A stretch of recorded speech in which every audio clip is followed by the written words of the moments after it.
Hello, and welcome to the American Antiquarian Society's virtual book talk series. We are coming to you from the ancestral homelands of the Nipmuc tribal community, who remain an active and vibrant presence here in central Massachusetts. My name is John Garcia, the Society's Director of Scholarly Programs and Partnerships. And today's program features Lara Langer Cohen and her recent book, Going Underground: Race, Space, and the Subterranean in the 19th-Century United States, which was published by Duke University Press. The virtual book talk series highlight recent scholarship broadly related to print culture, the history of the book, and material texts, and they are often based on scholarship which was conducted here at the Antiquarian Society. And now a little bit of background for those new to us today.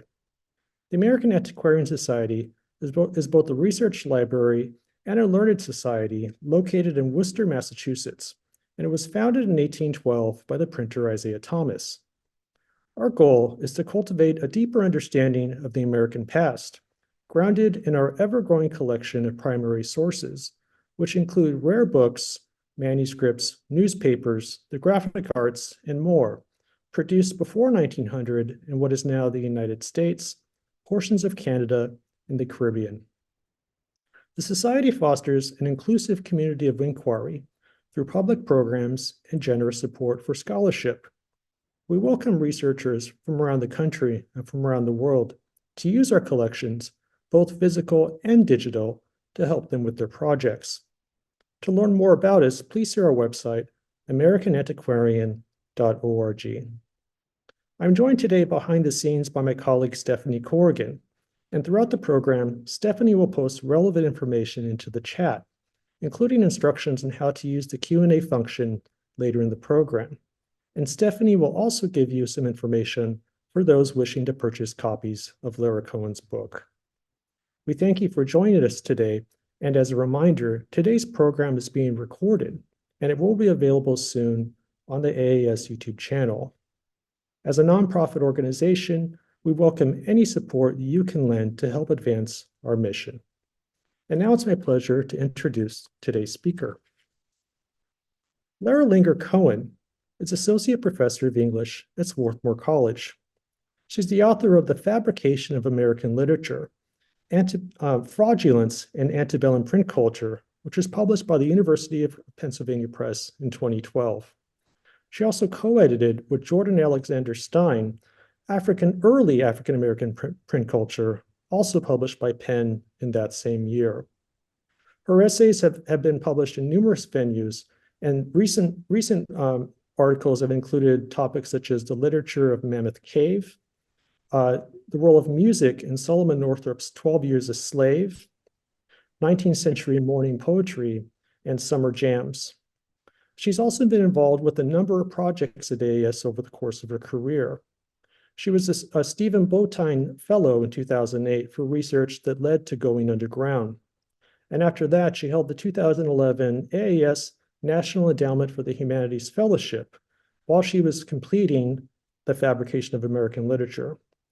And also, I'm also happy to report that amongst the many things that she's done here, she co-taught a very influential seminar here, one of our summer seminars in the history of the book, on African-American cultures of print, and I believe that was also in 2012. And for many other reasons, Lara Cohen was elected to membership at AAS in 2016. And with that, I'm excited to turn things over to today's speaker. Thanks so much, John, for the introduction and for inviting me. And thank you also to Stephanie Corrigan for facilitating everything in the Zoom dimension. It does mean a lot to participate in this virtual book talk series because, as John mentioned, I began researching Going Underground while I was an NEH fellow at the AAS in 2011. And the book truly would not have been possible without the help of so many AAS librarians and other staff members. So I just want to say special thanks are due to Paul Erickson, who was an absolutely crucial interlocutor who supported me in so many ways during my time at the AAS and encouraged the book's wildest tendencies. And thanks to all of you for tuning in this afternoon. This book took a really long time to write. And often it felt like writing into the void. So it's a real joy to get to talk and think with all of you. So by way of an introduction to going underground, I want to begin by describing what I thought this book was going to be about and how far that was from what it turned out to be about. So there are actually two backstories to the book that converge. There's a personal backstory, which is that I spent my teenage years writing a fanzine and immersed in music subcultures. And then years pass. I start to write my first book, and that was about controversies over literary fraudulence. And there I was really committed to conveying the weirdness of 19th century US print subcultures. So then the question that I was asking when I began going underground was, what were the print subcultures of the 19th century US? Like, what were the precursors to fanzines and scenes like the ones that I grew up in? But when I started trying to research this question, I ran into problems. There wasn't an obvious 19th century equivalent to subculture, which is an early 20th century concept. It was developed by sociologists. The concept used in the 19th century was underground. And that term's figurative meaning was popularized by viral media coverage of the Underground Railroad in 1840s and 1850s, which I'll get to in a little bit. And of course, underground is still used as a synonym for subculture. But I think that that kind of use of the word as a synonym is a little bit misleading, because 19th century undergrounds don't look like subculture as we know it. So subculture refers to a visible and self-identifying social formation. But the literature of the underground that I ended up writing about includes, this is just a kind of sampling, a novel about a gang of bandits led by a 16-year-old girl who live in a giant cavern in Arkansas and are plotting a revolution that will split the US into two empires. The self-publications of a self-proclaimed sex magician who quit teaching for the Freedmen's Bureau and wrote elaborate rules for secret societies that basically no one else joined. And a magazine serial about a reclusive Black artist who has his studio in a cave, where it also turns out he's holding his former enslaver prisoner.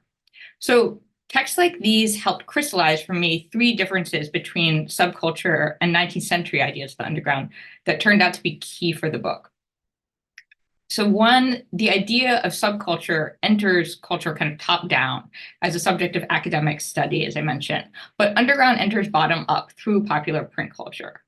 And this means that it comes into being kind of haphazardly. It accretes meanings, and these meanings are multiple and they're disparate, and sometimes they're incommensurable.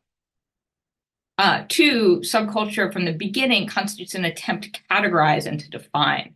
But for most of the 19th century, underground names something indefinite and even indefinable. So a mystery, to use a word that was often associated with undergrounds.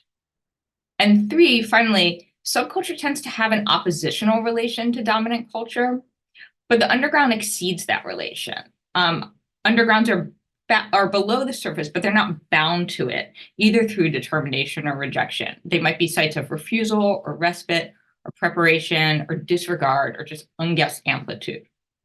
So in the end, I realized that what I was writing was not a prehistory of culture, of subculture, as I thought I was at the beginning, so much as an investigation of the versions of the subterranean that got left behind along the way. And at the same time, that purpose points to a major challenge of the project, which was, how do you look for something that you can't necessarily recognize when you see it? So the book's subtitle, Race, Space, and the Subterranean, points to two of the most significant lost qualities of 19th century ideas of the underground, which is their entanglement with actual underground spaces and with ideas about race. So I am going to just start sharing my screen right now. And please alert me in the comments if anything goes awry there.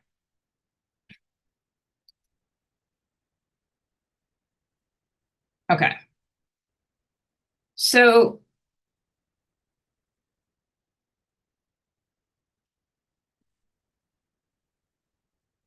for years, this figurative sense of the underground was bound up with this literal sense. And almost invariably, when you find a representation of a political or a cultural underground in the 19th century, they will be in a cave or a tunnel or like at least a basement. And so the image that you see now, or hopefully see now, is a lavishly illustrated 1874 book by the journalist Thomas Wallace Knox, which was titled Underground, or Life Below the Surface, Incidents and Accidents Beyond the Light of Day, Startling Adventures in All Parts of the World, Minds and the Modes of Working Them, Undercurrents of Society, Gambling and its Horrors, Caverns and their Mysteries, The Dark Ways of Wickedness, Prison and Their Secrets, Down in the Depths of the Sea, Strange Stories of the Detection of Crime. And this title, I think, kind of illustrates the correlation. The book is almost 1,000 pages, which testifies to contemporaneous readers' interest in subterranean life. But at the same time, the very range of underground suggests how inchoate the idea of an underground was. As the impressive subtitle indicates, the book interweaves undergrounds of all kinds, quote, describing the life not only of the miner, but of all who work underground, whether literally or metaphorically, as Knox writes in the preface. He's unconcerned about what today we might take to be the irrelevance of these two modes of underground life to one another. Instead, he blithely jumbles chapters on explosions in mines, the Underground Railroad, Vesuvius and its eruptions, underground the metropolis, animals underground, Mammoth Cave, underground in politics, and more into what one admiring reviewer called a veritable encyclopedia of subterranean wonders. So in going underground, I was really interested in the political affordances of embedding figurative undergrounds and literal ones. What possibilities come into view when we visualize insubordination as a space where one could dwell? So while literal undergrounds have some relation to figurative undergrounds, however extraneous that connection may appear from our perspective, racial thought has no obvious connection to the underground. But over and over in 19th century US literature, the underground was racialized, and almost always racialized as Black. Sometimes this is explicit, sometimes it's implicit, but it really can't be overstated. The underground is never not a racialized formation in the 19th century US. And that racialization in the underground has multiple points of origin that I can talk about further in the Q&A, including the intertwined origins of mining and slavery in the Americas, which makes racialized Blackness what Catherine Yusof calls a geologic proposition. Also a topographical white supremacist social imaginary, as well as associations that were made between the darkness of the underground and the darkness of human skin. In the book, one of the key examples of the racialization of the underground is the extensive body of writing generated by the opening of Kentucky's Mammoth Cave as a tourist attraction in the late 1830s, in which white visitors to the cave routinely conflated it with the enslaved men who worked as guides inside of it. Often, as in the literature of Mammoth Cave, that racialization of the underground is shaped by and shapes anti-Blackness. But it's also volatile, and the book highlights the uses that Black writers made of its possibilities. So in the rest of my talk today, I want to demonstrate some of the uses that radical abolitionists made of the underground by turning to mid-19th century media coverage of the Underground Railroad, which, as I noted earlier, popularized this figurative sense of the underground. So today, the image of the Underground Railroad that's we know from its kind of enshrinement in US classrooms and historical markers and popular culture is a network of routes and hiding places along which heroic white abolitionists led fugitives to freedom in Canada. But historians have been reminding us for decades that this is a misrepresentation, that the Underground Railroad consisted of ad hoc arrangements, more than organized conspiracy, that the vast majority of fugitives were self-emancipated and had to invent the means of their escape. And when fugitives did receive assistance, they primarily did so from other Black people. The majority of fugitives did not go to Canada, and even their freedom was always nominal. And also many who escaped, who never permanently escaped slavery, practiced temporary forms of fugitivities, just lying out and absconding. My aim is actually less to recover the material reality of the Underground Railroad, though, than to do the opposite, to consider the fantasies of the underground that were animated by the extensive antebellum media coverage of it. So in newspaper reports and poetry and song, the Underground Railroad became a richly strange site on which writers and artists theorized modes of subterraneity that went far beyond its actual operations, or for that matter, beyond the stories that we tell about it today. Perhaps the most widespread example of this transformation was the literalization of the Underground Railroad as an actual train running beneath the earth. So in 1844, for example, Illinois minister and radical anti-slavery activist John Cross published what the Liberator called a flaring handbill promoting the Underground Railroad that pictured the train just plunging under the earth. The advertisement, which Cross ran in the Chicago Western Citizen, invited gentlemen and ladies who may wish to improve their health or circumstances by a northern tour. Oh, I'm sorry, I'm now realizing that I went out of my slideshow mode. Here it is. To take passage on the Liberty Line, traveling on improved and splendid locomotives. To reach the railroad, Cross advised, prospective passengers should simply look beneath their feet. And I'm quoting again from the handbill, for seats apply at any of the track doors.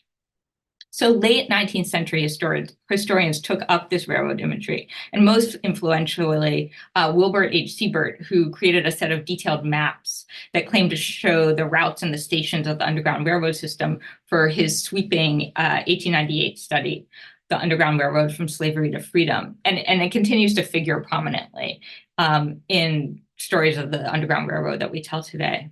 So in these later histories, so later 19th century histories and today, these analogies between the Underground Railroad and an actual railroad help present it as a well-established and efficient system. But the familiarity of subway travel today obscures the fact that in a time before subways, the image of fugitives just quietly dropping into invisible subterranean cars gave the Underground Railroad the air of the fantastic. And moreover, while we now easily read the Underground Railroad as synonymous with secret, in the 1840s and 1850s, the figurative meanings of underground were still emergent. So the combination of these historical factors, that underground was not yet clearly metaphorical, nor was a literal Underground Railroad yet real, made the Underground Railroad a much stranger idea than it appears to us in the present. So reframed by this history, the familiar narratives of the Underground Railroad appear like not only as misrepresentations, but as attempts to manage the Underground Railroad's insurgent antebellum energies and to replace that version of the Underground Railroad with a more palatable one. So the aim of kind of the material I want to talk about with you today is to shed some of those historical accretions so that the earlier character of the Underground Railroad may once again come into view. All right, so to recuperate the weirdness of the literalized Underground Railroad, consider one example of the widespread poetry and song it inspired, which is the music of Black radical songwriter Joshua McCarter Simpson, whose contributions to antebellum print culture, performance, and politics deserve more attention than they have yet received. The Underground Railroad was a central motif in Simpson's songs, which circulated in broadsheets and newspapers and also in the pages of Martin Delaney's 1859 novel Blake. So those of you who've read that incredible novel may remember Henry Blake's band of fugitive revolutionaries singing some of these songs. It also circulated, or these songs also circulated in Simpson's own musical performances, and then in two songbooks, original anti-slavery songs, which he published in 1852, and then the kind of career retrospective, The Emancipation Car, being an original composition of anti-slavery ballads composed exclusively for the Underground Railroad, which came out in 1874. So Simpson was active in the anti-slavery movement, as well as in Ohio's colored conventions movement, and there he prepared music to be sung at each session. He was also active in an enigmatic group called the Ohio UGRR, so Underground Railroad Convention, which was composed of secret anti-slavery organizations, which illustrates, I think, the tendency of the Underground Railroad to seed undergrounds in excess of itself, and to which I'll return in a minute. So there, Simpson drafted a platform charging, quote, the colored men of Ohio to commence a war with the great dragon by associating ourselves in such fraternal organizations as will give us an eye that shall see in the dark, where no white man's eye can see. So Simpson conceived of music as one such means of seeing in the dark. In the preface to the Emancipation Car, he suggests that music possesses inherently subterranean properties. It comes to him mysteriously and operates as an underground alternative to speech. Simpson recalls that when he was growing up in Ohio, my mind was queerly impressed with the awful condition of my nation as slaves in the South, but he dared not speak about it. When he turned 21, however, he recalls, something seemed to say, write and sing about it. You can sing what would be death to speak. Simpson's composition practices sound further undertones by setting anti-slavery lyrics to popular tunes, including many blackface minstrelsy hits. So as Simpson explains in the preface to original anti-slavery songs, his practice of resetting words to music aims both to improve on the originals and to undermine them, or as he puts it, to kill their degrading influence and change the flow. Antebellum songbooks routinely put new words to old music, but Simpson enacts particularly artful and surprising transformations on the originals, beginning with the fact that the titles of both of his songbooks insist on referring to his songs as originals, untethering the self-evidence of the ones that came before. At times he corrects the earlier versions, distorted pictures. At other times he satirizes them sharply. At still other times he reframes them as unwittingly prophetic of futures that they can't acknowledge. So To the White People of America, for example, puts misty-eyed fans of Stephen Foster's Masses in the Cold, Cold Ground on notice by presenting the title's event as a portent of the deaths of all enslavers, proclaiming, hear ye that mourning? 'Tis your brother's cry. Oh, ye wicked men, take warning. The day will come when you must die. And when Simpson sets the voice of the 600,000 nominally free to the tune of a Marseillaise, he creates a kind of sonic fantasy of Black liberation in the US, reenacting the French Revolution. So earlier I said that Simpson's songs center on the Underground Railroad, and now I just want to return to its place there. My sense is not that he creates what we might call underground music, if we want to use a kind of anachronistically ample sense of that term, in order to sing about the Underground Railroad, but that both of these ideas of the underground, the undertones he sounds in his songs and his representations of the Underground Railroad, mutually constitute one another. So specifically, Simpson conceives of both music and the Underground Railroad as capable of opening up unseen and unsayable realms of possibility within a scene that we already inhabit. So his song, The Final Adieu, for example, dramatizes this possibility. The song begins with a fugitive deciding to take flight, who is interestingly prompted by a spirit voice, like the one that prompts Simpson himself to make music. And then in the chorus, another voice joins the first, both in song and in flight. And then after two more verses, Simpson unexpectedly introduces a third voice. Quote, a low but distinct tone from the kitchen cellar, uttered by an old house servant. This third voice is low in the sense of quiet, but its location in the cellar also means that it is low in this literal sense of subterranean, much as the Underground Railroad was seen as being. As it rises up without warning, it connects the song's narrative of fugitivity to the experience of being physically underground.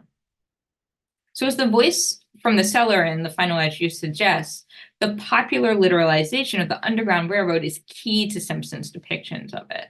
In those images, the Underground Railroad tunnels out a space beneath the United States, much as Simpson pictures his songs flowing beneath the surface of the originals.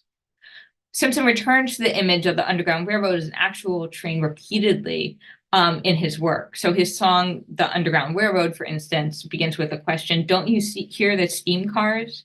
Don't you hear them hum? Before explaining, the Underground Railroad is a queer machine. It carries many passengers and never has been seen. And so notice how Simpson here depicts the Underground Railroad as eluding the eye, but apprehensible by the ear. And then in a consistent slaveholder's sermon, the title character prays that the people he enslaves will not fall into the wicked and ungodly hands of the abolitionists, nor into the cars of the Underground Railroad. So again, we have this image of that you could just fall into the cars. And then meanwhile, Simpson himself kind of invites them aboard by ending original anti-slavery songs with this stock illustration of a train. Simpson seems to have been especially drawn to the figure of the emancipation cart, which was a common euphemism for the Underground Railroad. He pictures it in a song of that name, steaming down a track, bell ringing, its engine, quote, new and bright. And when he collects his songs into a book, he titles it The Emancipation Car. And so note that it's not the car for emancipation or even the car of emancipation. Emancipation just modifies car. So perhaps in the figure of the emancipation car, Simpson sounds a possibility embedded in the literalization of the Underground Railroad, that it might not just be a vehicle for freedom, but itself instantiate kind of freedom. Simpson maps out this coincident rather than linear relation between the underground and freedom in the song They Are Still Traveling North, where he writes, "We defy the master's power. We have robbed him of his might. We were freemen from that hour that we took our northern flight." So the speaker's declaration, "We are freemen from that hour that we took our northern flight," revises the usual association of freedom with the arrival in Canada and locates it underground instead. So in this respect, the song refuses not only slavery, but also the available notions of freedom authorized by national laws and order and borders, which would understand it as the absence of legal slavery only. Composing song after song in the voice of the fugitive in mid-flight, Simpson dwells in that underground interval, dilating it and filling it with music, rather than looking towards its endpoint. So perhaps the title, They Are Still Traveling North, refers to the ongoing flow of fugitives from the South to Canada, but perhaps it describes an ongoingness of flight itself, in which the fugitives might still always be traveling to an elusive North that can't be mapped onto any existing geographical or political determinations. As the fugitives' language of robbing and taking suggests, this is an ungiven freedom, which does not just defy the master, but defies, quote, the master's power more broadly. This freedom is itself fugitive. It travels under the name of the Underground Railroad, but it's always escaping it. As I mentioned earlier, the Emancipation Car's subtitle is composed exclusively for the Underground Railroad. But the difference between Simpson's representations of the Underground Railroad and its actual operations highlights the ambiguity and the downright strangeness of that provision. The Emancipation Car is for the Underground Railroad in the sense of being largely about it, and in the sense of being committed to its purposes. But what purposes are those? The song's focalization through fugitives' perspective is largely a fantasy. It's unlikely that Simpson actually distributed copies of his songs to fugitives in mid-flight. Rather, the Emancipation Car seems to be for an Underground Railroad that does not exist. For this Underground Railroad in the sense of moving towards it, beckoning it into being. Simpson explains in the introduction to the Emancipation Car that the songs had their origins in dreams, which contained, quote, flashes of prophecies pointing to events which came to pass and which passed before my mind while writing them, but I did not comprehend their exact meaning, but used them as poetic figures, though they seemed to me to be facts. His vision of the Underground Railroad may be one such flash of prophecy, a poetic figure that speaks to an otherwise imperceptible fact. In light of Simpson's prophetic method, the phrase for the Underground Railroad reads like an invocation, in which the act of singing these songs summons an Underground Railroad below and beyond the Underground Railroad as we know it.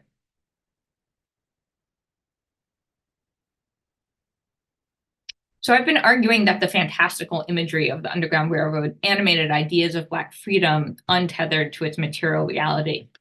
But that doesn't mean that its work was purely notional. The fragmentary records of several clandestine organizations working in the 1850s suggest that the Underground Railroad also influenced the creation of startlingly militant anti-slavery undergrounds. So I just want to talk briefly about those right now. To glimpse the Underground Railroad's underground, let's return to the scene of the second UGRR convention for the state of Ohio, which met in Zanesville from January 6th to January 8th, 1858, with Joshua McCarter Simpson as the first vice president, and one of a small committee on, quote, permanent organization. Earlier, I cited Simpson's platform there, and it's worth quoting more fully now. Whereas the spirit of radical abolitionism among our white friends has measurably died out, Simpson resolved, we hold these sentiments to be just and advisable, that we, the colored men of Ohio, commence a war with the great dragon, that shall not hear the voice of peace, nor see the flag of truce, until every yoke shall be broken and every limb shall be unfettered. Not surprisingly, the convention minutes reveal few specifics about tactics to be used against the great dragon, but an inventory of resources in each of the communities represented by the delegates includes, among painters and farmers and millwrights, schools, farms, and Masonic lodges, what appear to be two secret anti-slavery societies, the American Mystery Secret UGRR Society in Sandusky, with 31 members, and I love that they include secret in their actual name. And then the, quote, Camp of Israel, a secret UGRR society in Zanesville. And in fact, these two entries mark the only times that the minutes of the second UGRR convention actually mention the Underground Railroad, an omission that suggests that its concern may not be the Underground Railroad in itself. Rather, the convention seems to call upon the Underground Railroad to authorize the organization of more radical anti-slavery undergrounds. The American Mystery Secret UGRR Society and the Camp of Israel may have been outliers in the anti-slavery movement, but they were almost certainly not alone. In 1855, a Pittsburgh newspaper reported the existence of, quote, a regularly organized association of Blacks in the city bound together by the most solemn oaths, whose object is the abduction of Negro servants traveling with their masters. According to Black abolitionist Moses Dixon in St. Louis in 1846, he and 11 other men, quote, who were ready to enter into any plan that would assure freedom to the African race, founded what they called a secret organized body called the Order of 12, which planned to train for 10 years and then, in their words, open battle for freedom. Meanwhile, in Detroit during the 1850s, two well-known Black abolitionists, George de Baptiste and William Lambert, founded an organization that was variously called the African American Mysteries, the Order of the Men of Oppression, or the Order of Emigration, which aimed to seed secret societies throughout the North. De Baptiste and Lambert conceived of the organization as a branch of the Underground Railroad, but like the second UGRR convention, their notion of the Underground Railroad was extraordinarily expansive. Candidates for initiation underwent a series of challenges and ceremonies. After reaching the first degree, captive, a candidate became a conductor to fugitives from slavery, but to become fully initiated, members had to attain the next degree, redeemed, and then proceed to the final degree, which was chosen. Then at that degree, the program intensified from assisting fugitives to full-scale revolution. Its highest stage, the night of San Domingo, required a ritual of great length, and this is according to interviews later with Lambert and de Baptiste, a ritual of great length dealing with the principles of freedom and the authorities on revolution, revolt, rebellion, government. It was only upon becoming Knight of San Domingo, Lambert later explained to the Detroit Tribune that, quote, the full intention of the order was first learned. The general plan was freedom. The specifics of this plan are unclear, although both de Baptiste and Lambert later attested that the African American Mysteries aimed to join forces with John Brown. Lambert, in fact, did attend the May 1858 Convention of Radical Abolitionists that Brown convened in Chatham, Canada West, and he and de Baptiste both met with Brown at a secret meeting that was held with Black Detroiters in March 1859, where Baptiste startled Brown by suggesting that they arranged to blow up 15 Southern churches on a single Sunday. But as intriguing as the connections between these Black radical secret societies and John Brown are, we should not allow them to overshadow an even more significant fact, which is that their organizing pre-existed their members' discovery of Brown's plans, and also seems to have outlived Brown. And perhaps more intriguing than the underground anti-slavery society's connections with Brown are their connections with one another. In May 1858, Chatham Convention member George Gill recorded in his diary going to meet with the blacksmith George J. Reynolds, who had been a member of the African American Mysteries before moving to Sandusky, Ohio. Then in Sandusky, Reynolds promised to introduce Gill to, quote, a military organization, and these are Gill's words, which I had understood was in existence among the colored people. There, under pledge of secrecy, which we gave each other at the Chatham Convention, Reynolds showed Gill the Sandusky organization's meeting place in their arsenal. Reynolds was a delegate to the Ohio 2nd UGRR convention, where Joshua McCarter Simpson spoke, suggesting that the meeting place in the arsenal belonged to the American Mysteries secret UGRR Society of Sandusky that's noted in the convention minutes. So through Reynolds, then we can trace some connection between Detroit's African American Mysteries and Sandusky's American Mysteries secret UGRR Society. So there are other anti-slavery secret societies that I'm happy to discuss in the Q&A, but I want to end with one more that may be of particular interest. This one was an offshoot of the Boston Vigilance Committee, which was one of the organizations that formed in northern cities to assist fugitives from slavery and to defend Black residents against kidnappers. Unlike other vigilance committees, the Boston Vigilance Committee was largely white, and it was generally allergic to confrontation. Member Thomas Wentworth Higginson recalled years later, it is impossible to conceive of a set of men personally admirable, yet less fitted on the whole than this committee to undertake any positive action in the direction of forceful resistance to authorities. But the examples of local Black activists, as well as the high-profile armed rescue of fugitive Shadrach Minkins from a Boston courtroom and the failed rescues of fugitives Thomas Sims and Anthony Burns, radicalized some members of the committee, and a more militant wing emerged. As Higginson recounts, the split came during an 1854 meeting that was called in response to Anthony Burns's capture, when one member suggested that they, quote, go out and gaze angrily at the kidnappers when they passed by.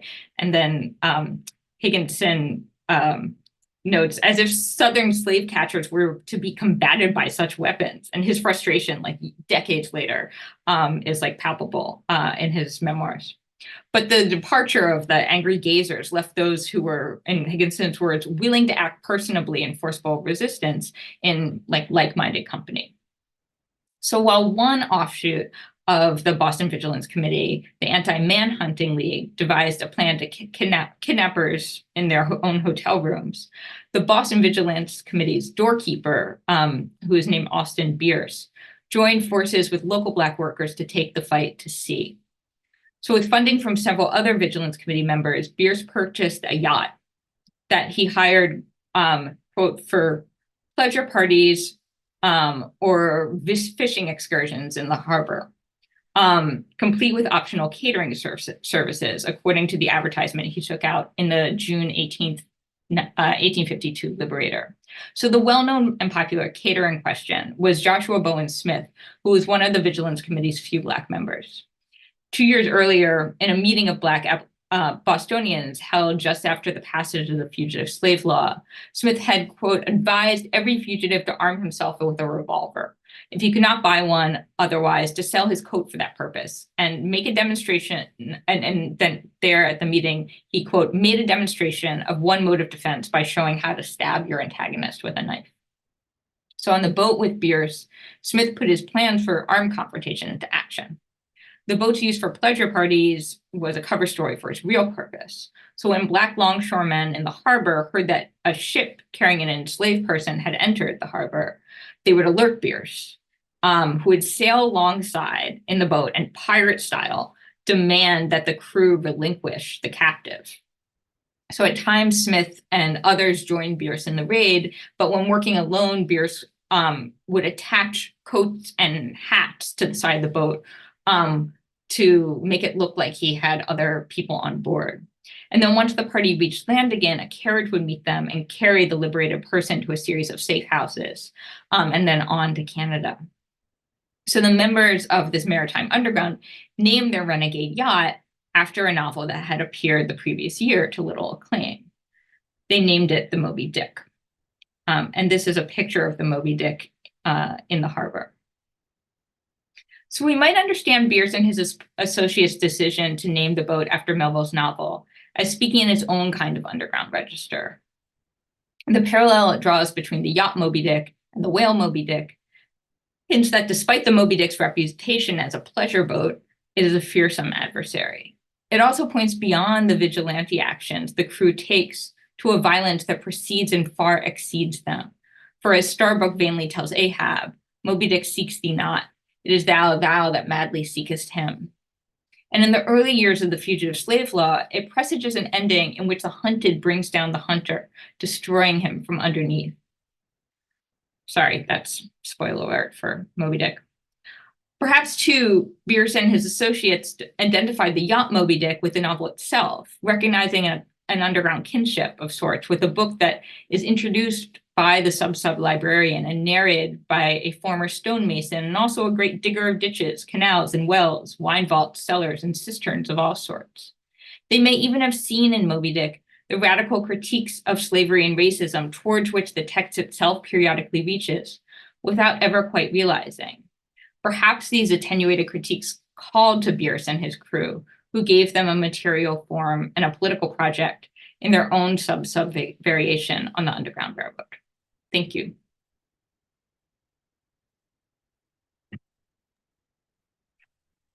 That was great. That was great. Thank you. Thank you, Laura. That was just a fantastic, fantastic talk. We have plenty of time for audience Q&A. And just so everybody here that's present in Zoom knows, please put your questions into the Q&A section on the bottom of your screen. And just to get us started, you know, as I was listening, you know, it was actually really interesting to hear at the beginning the process, the kind of backstory to how you came to this project. You mentioned, it was actually really interesting. You mentioned zines, right? And kind of the subcultures, I guess, to use the correct term, that you grew up with. And you know, as I was reading the book, one of the things that's really important about the story you tell is about, I guess we could call them print networks or publication, kind of publication relationships. You know, subcultures have these too, right? Through zines, through leaflets, posters, this kind of thing. And so I'm curious, you know, if you could say more about how different kinds of print circulation worked for the various undergrounds, right? And there's so many that you talk about, right? There's the city mystery novels, there's the Mammoth Cave print culture, and even later into the 19th century. So I just wonder if you could say more about just how that aspect of 19th century undergrounds worked. Yeah, totally. Those really come into focus in the second half of the book, which kind of turns from writing that's about undergrounds to the work of writers who understood themselves as writing from undergrounds and to undergrounds. So one of the chapters, sorry, now the numbering of the chapters like eludes me, but one of the chapters focuses on, and I guess I mentioned this at the beginning, on Pascal Beverly Randolph, who was the occultist slash sex magician slash Freedmen's Bureau teacher, who published this enormous body of books, and some were published, a couple were published by mainstream publishers, but most he self-published, a few were published by kind of like kind of fringe publishers. But so those had this kind of public audience, right? But in the footnotes of those books, he would also direct readers to like this whole other subterranean body of work that they could procure by writing directly to him. And he tended to describe that work as printed but not published. And it included pamphlets and manuscripts and letters and formulas. Some of these have survived, but most of them have not. And they tended to contain like the most explicit instructions for how to perform acts of sex magic. And they were obviously like risky to distribute publicly, especially for a Black man. And he actually has a whole book where he then imagines what would happen if those materials got into the hands of the police and he were arrested and then tried in what he calls the Great Free Love Trial, which amazingly he wins. by sheer force of persuasion. So that's one example of like what those networks looked like, and then also what his fantasy of those networks looked like, which is a kind of like layering that is a thread throughout the book. Like what were actual undergrounds and how were people imagining undergrounds as well. And can I ask a quick follow-up question too? I see questions are starting to come into the Q&A, but as you're saying about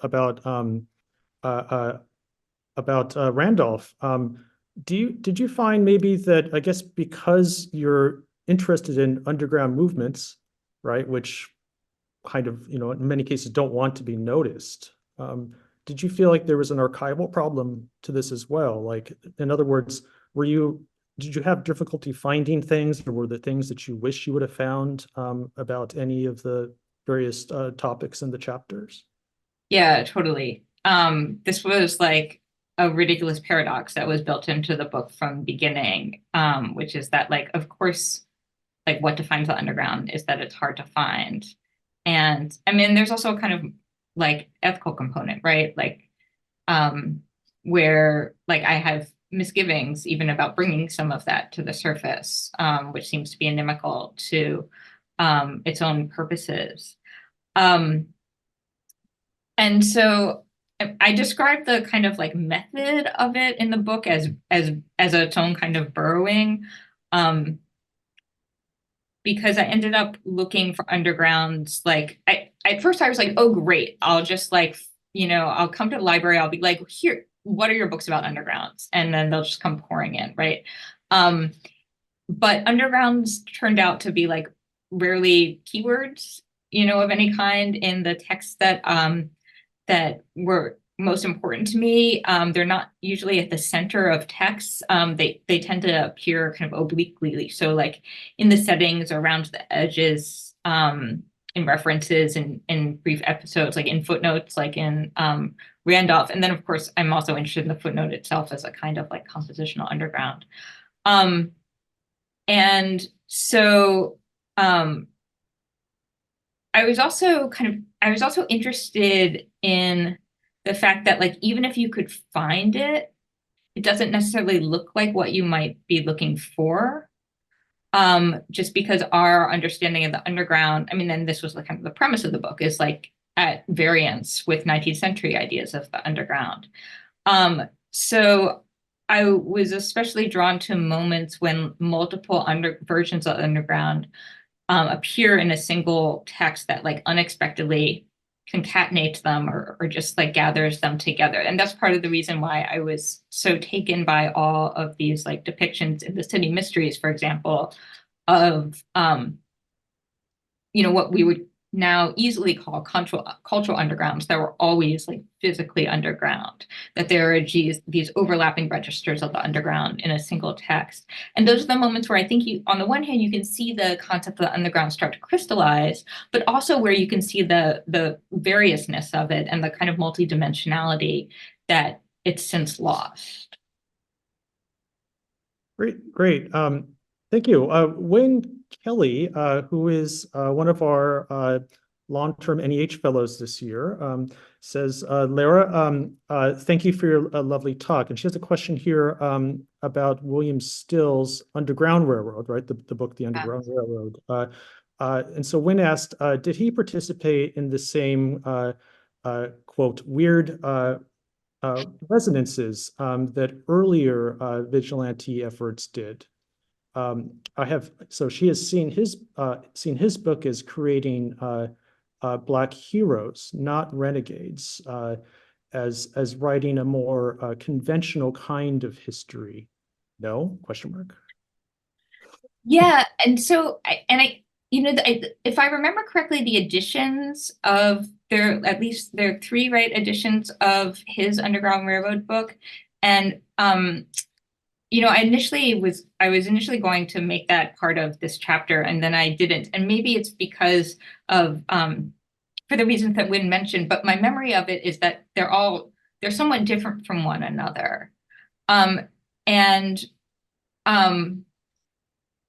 And so, yeah, I think that's true that it takes a kind of more heroic approach, and it's kind of more episodic and focused on like the stories of like highlighting the stories of particular people.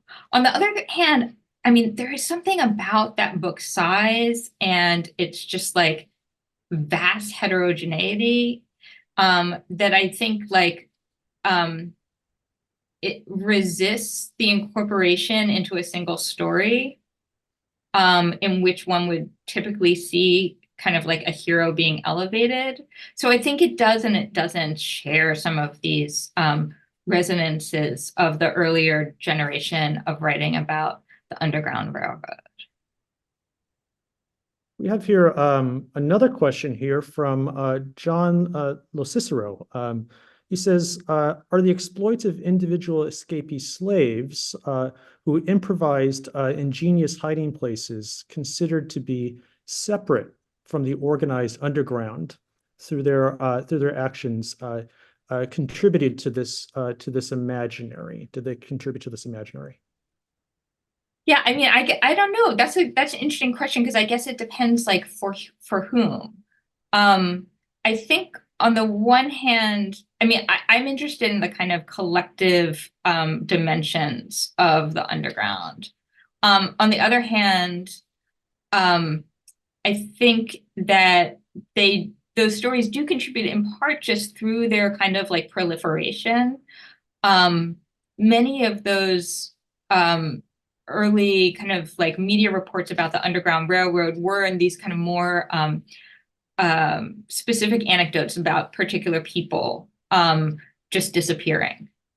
And and so I think that they're kind of taken as a body of literature. Those those help create this sense that that this is just a kind of like pervasive phenomenon and that there are like a million people like fugitives in a million hiding places and that this could happen, you know, anyone could do this anywhere. So even if the story itself is about the individual, I think their kind of circulation um, does kind of make it part of this like larger story about the unpredictability of the Underground Railroad. We have questions coming in from past and present AAS employees.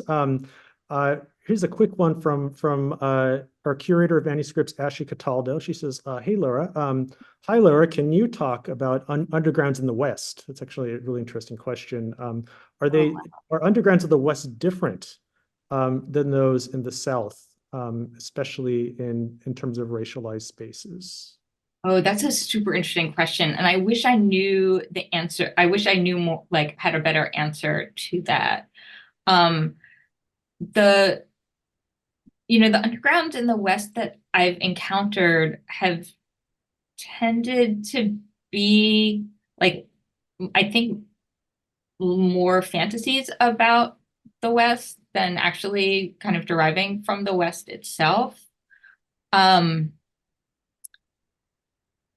and so I'm not I'm not quite sure. Man, I think I really just don't have a good answer to that question. Um, but I am now really curious about it. Actually, I will look into that and get back to you.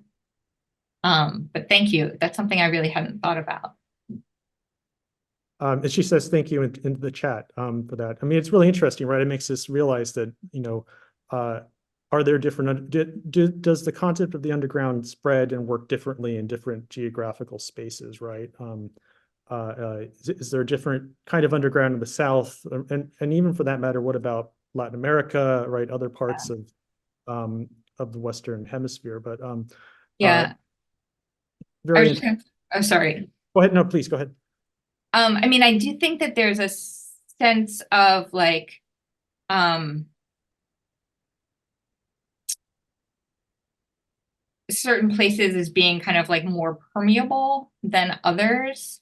And I wish actually that I'd taken the time to kind of geographically differentiate some of these and kind of compare them regionally. Because the book kind of addresses multiple undergrounds, and some people like Randolph actually, who is in Boston and then Toledo, Ohio, and then San Francisco, and then Nashville, really kind of covered a lot of territory. But I really didn't do that. Yeah, and now that seems like a missed opportunity. Another interest in region here. So Paul Erickson starts by saying that he really loves your discussion of a specific region, the Great Lakes area, Black underground, and these societies, especially in their explicit use of the term secret in the titles of their organizations. And the question here, if I take this correctly, is that he wants to know about how the category of the secret intersects with how you are conceptualizing, exploring, explaining the idea of the underground more generally. And he's thinking mostly of secret societies of various kinds, but also beyond those groups to other kinds of esoteric knowledge and of the kind that Randolph is probably most famous for. Yeah, in the book, I'm like, I spend a lot of time kind of trying to untangle secret from mysterious. And mysterious is a word that like, so now I think we talk about undergrounds as being secret, but mysterious, and I mentioned this, but is a word that's more often associated with them in the 19th century. That's fascinating to me in part because of the meanings of mystery that are not contained by its kind of near equation with secret. So the kind of like early Christian sense of it as being connected to revelation and so on, and also just the sense that like a secret is something you uncover, but a mystery is kind of like unfathomable. Like sometimes you can solve a mystery, but sometimes things are just like mysterious. And there's not necessarily this kind of moment of exposure associated with them. But then I think something like the naming your organization a secret society, like the Underground Railroad Secret Society, kind of complicates that, right? Because there the secret is also a mystery. And invite that kind of wonder and curiosity that is more characteristic of a mystery. So there are moments when those terms kind of cross, and where the use of secret may actually, in fact, be indicative of a mystery more than a secret, if that makes sense. Great. We have, I mean, there's so much more territory that we could cover, right? I mean, there's, haven't even scratched the surface of the anarchist movements, right? I mean, that's one of my favorite parts of the book, right? Is when I mean, this totally blew my mind, right? The idea that the anarchist groups around the time of the Haymarket Square controversy are passing out translations of Bakunin and Marx, and there's so much more. Do you want to say anything about that in our last few minutes, or? Yeah, sure. I mean, that's actually an interesting example in light of your earlier question about the kind of print networks, because one of the things that blew my mind was that the chapter that I write on the anarchists, which is really trying to kind of like think about the scene think about the anarchist movement actually in the Midwest and in Chicago specifically, in a way that like doesn't make the Haymarket massacre its logical endpoint, but tries to kind of like recover the life of a movement that wasn't kind of like teleologically always moving towards that disaster. And so I focus on The Alarm, which was the weekly anarchist English language newspaper, but it was one of many anarchist newspapers just in Chicago. So there were numerous anarchist newspapers in the US, but Also numerous ones in Chicago, and there were multiple German language ones. It was a Czech one, and I think there was a Danish one as well. So on the one hand, like these newspapers were, again, this kind of very visible face of the anarchist movement. But the anarchists the specific anarchists that I'm interested in, because anarchism kind of covers a lot of ground in the late 19th century US, but I'm interested in the International Working People's Association, which was a kind of anarchist communist organization. And they have a manifesto that they put out that's called the Pittsburgh Proclamation, where they lay out a kind of two-pronged strategy where they talk about the work of peaceful education and the work of revolutionary conspiracy as being like two things they're interested in. They say that these can and ought to run in parallel lines. So the newspapers kind of seem, and print in general kind of seems like it's part of that work of peaceful education. But then they also have this this tendency to or this interested in distributing like broadsides. And so this kind of, so print also, I think, works for them in the vein of revolutionary conspiracy. And there's this like hilarious anecdote that appears in the Alarm where one of the members writes in from Denver, I think.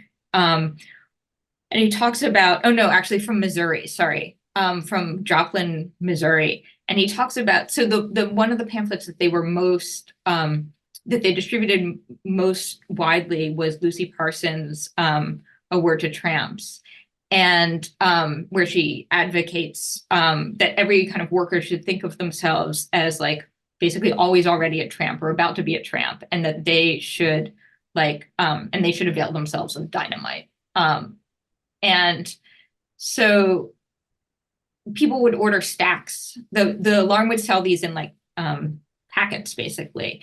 So you could buy, 10, 20, 30 copies of the broadside. And the idea was that you were going to go put it up everywhere in your hometown. And so this one guy writes into the Alarm and he talks about putting it up on street corners and then kind of like retreating into some sort of hiding space and watching people encounter it on the street, and how much he enjoyed that. So they're also using print both in this like kind of public facing way, but also in this way that seems to be part of the work of revolutionary conspiracy, as the Pittsburgh Proclamation puts it. Fantastic. And again, I think one of the kind of takeaways from the book is that we barely scratched the surface, right? There's more to the underground than we know. Hopefully you're always only barely scratching the surface. Thank you so much, Lara. That was fantastic. We will have to close today's program, but I do want to just end by making some announcements for some upcoming events. We have a lot more coming your way this spring. I think probably the most notable one to highlight is that a week from today will be the beginning of the Historic Children's Voices Symposium. And that'll start next Thursday, May 2nd, with an evening keynote from Karen Sanchez-Epler. And that'll be followed on Friday the 3rd with a full-day symposium on historic children's voices, which will feature, I believe, over a dozen invited speakers, and as well presentations by AAS curators and staff about a new website and digitized resource on historic children's voices. Both the keynote and the symposium are hybrid, so you can see them both registered online and watch them through Zoom, or you can come visit and see in person at Antiquarian Hall. So please do check out the website for more information and to register. Following that, we also have upcoming on May 9th, we'll have another hybrid program. This will be with Renee Berglund. And this is the title of her book is called Natural Magic, Emily Dickinson, Charles Darwin, and the Dawn of Modern Science. And that is on May 9th. And then our next virtual book talk will be on May 30th. And that will be a special roundtable version. We'll have several several scholars who all are publishing with a specific aspect of Oxford University Press. It's called Elements of Publishing and Book Culture. And the commonality between these various presentations is going to be on the topic of the history of bookstores, collectors, and the antiquarian trade in rare books and manuscripts. So please see more for all these programs on the website. Thank you once again, Lara, for this presentation. It was awesome. And we look forward to seeing everybody soon at future public events. Thank you again.